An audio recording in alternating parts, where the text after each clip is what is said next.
Ani, Bojo, Kwe, Tansi. It's Catherine at Moonstarlodge, along with birthday boy Brian for your week of November 6th to 12th.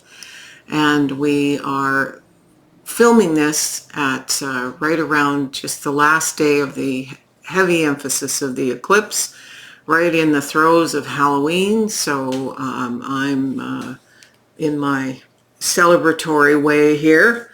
I gotta lift this up. It's like looking through smoke. So this week we are featuring still ancestor decks, where many cultures are celebrating the time of the ancestors, right up until nearly Yule. So given the day we're filming this and everything, we're right into it. Welcome if you are new, and welcome back if you've been with us before. We're still going to provide that Indigenous perspective, even though we're celebrating in a broader pagan tradition here. So these are the decks we're using this week. The Marigold Tarot for the ancestors, because, yeah, we have to. The Black Cat Tarot for dotems. The House of Shadows number 6, the Samhain edition by Monica Budierski. Seasons of the Witch, Samhain edition. The Beloved Dead. Oop, hit myself in the head. The Relative Tarot. That's our main tarot this week. The Deep, Dark, and Dangerous Oracle. And Healing Spirits. It's interesting because I had already in my head selected all the decks, but we're very careful and we always douse and connect and make sure that we've got the right decks, and nothing, virtually nothing that I wanted to bring out this week actually got brought out. So there you go. Anyway, we'll drop the camera now and enjoy.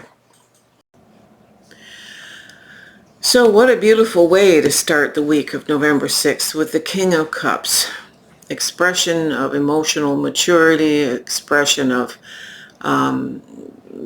beauty, and the kind of levels of consciousness that we want to give in terms of compassion. And it's clarified by the Lovers. How beautiful is that? And this is the Ancestors card. So it is a time of love. And it is a time of compassion and joy, but it's specifically a loving time. Would that this could be also the way of it for Valentine's, but this is November 6th through the 13th. And it may be because Brian has his birthday during this week. So if you feel like it, drop Brian a happy birthday. Anyway, moving from the King of Cups with the Lovers clarifying, we get the Six of Pentacles. So this is a very successful expression of having enough to share, but remembering also to receive. So some of that Halloween candy, if there's any left by the 6th, by all means share it. But that's just a bit of fun. You need to be sharing of yourself, but part of this card is also remembering how to receive. Many of us can give, and give, but it's out of balance. This says there is a success to the exchange of energies. It's clarified by, it is always okay to ask for guidance when the way is unclear. This is from Gordon's deck. So the fact that his hand is out suggests that we don't just have to give, we can receive advice and ask for it quite openly when we need to. We go from one 6 to another 6, the 6 of Cups, which is childhood nostalgia, thinking of the past, because it's the ancestor time, it's the time of thinking of those who were with us in the past and may not be now. And what's interesting here is this card is clarified by our cat tarot totem, and the 10 of Pentacles. And this cat is sitting in a meditative, almost yogic pose, eyes closed, thinking of all it has amassed and its legacy. This is very much about legacy. We think about who left things for us, who paved the way for us, the 7 generations before, and it's clarified by remembering to move ahead and think of our legacy in the future. So the balance of the past is balanced with the future.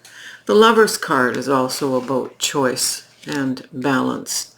Clearly, this is emotional balance.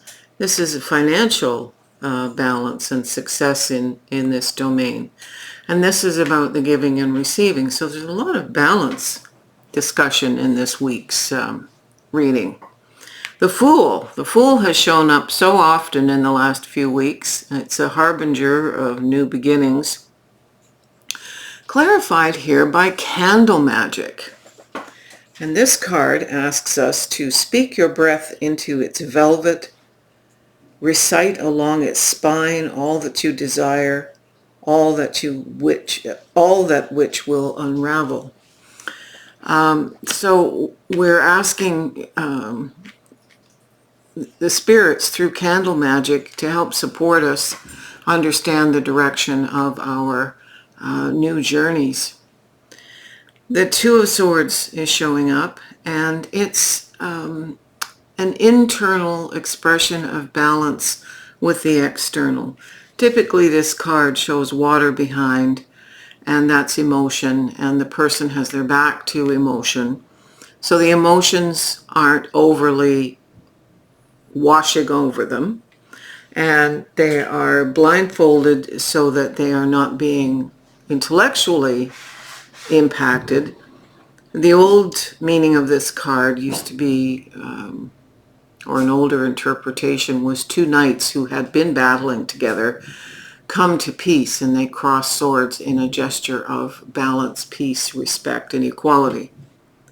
So it's interesting. We take the time during this week. We have these outer expressions, but we need to balance with an internal expression. This card is clarified by the Guardians. This is Cerberus. And wow. So you're being told that while you seek your balance, the spirit guardians, these are totems. So we have 2 totems. We have the cat, and we have these giant Rottweiler-like dogs. I don't know what breed of dogs they are, but it's saying Cerberus, the ancient god of protection, as a 3-headed dog here, is protecting us. So Spirit is protecting this whole week, and especially in the time when we're introspective, protecting that no external excessive emotions or no other people interfere with the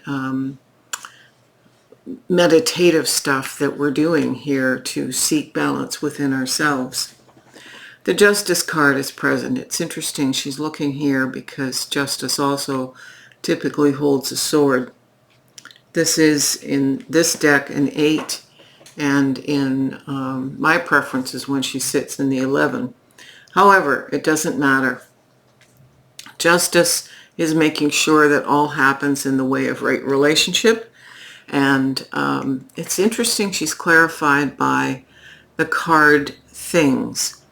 This is an old peddler who has scoured through people's trash and hopes that in the moment that you will buy things from him, you know, that macaroni box that you're going to turn into a lamp because it would look pretty cool.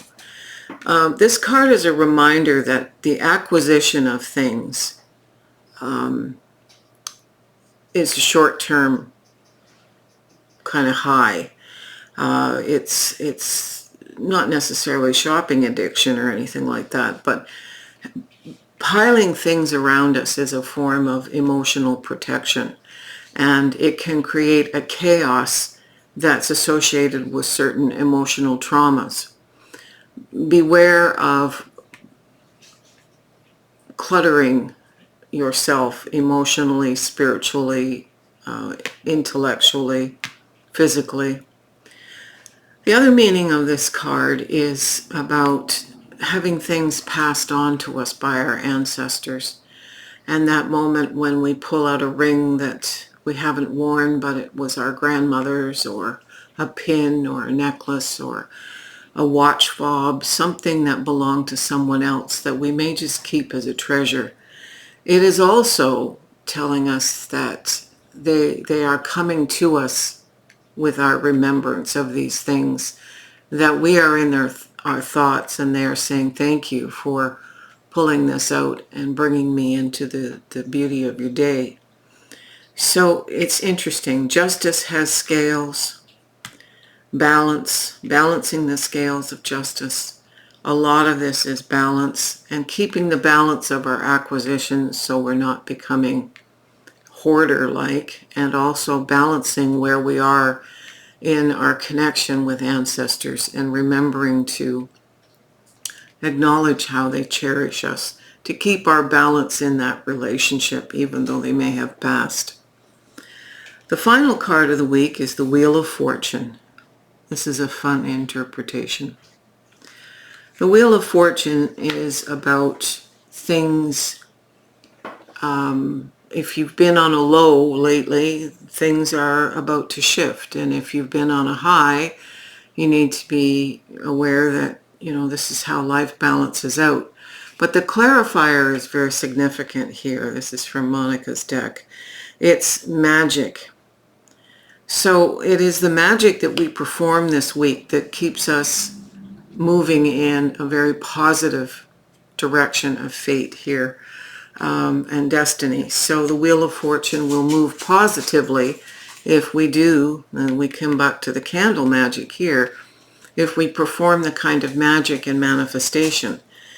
It speaks at a deeper level of taking control of what's happening in our life, and not just passively letting things happen. We can manifest change with our thoughts and our intentions. So with this incredible energy right now, it's time to make sure that we do just that. You can flip the camera, Brian.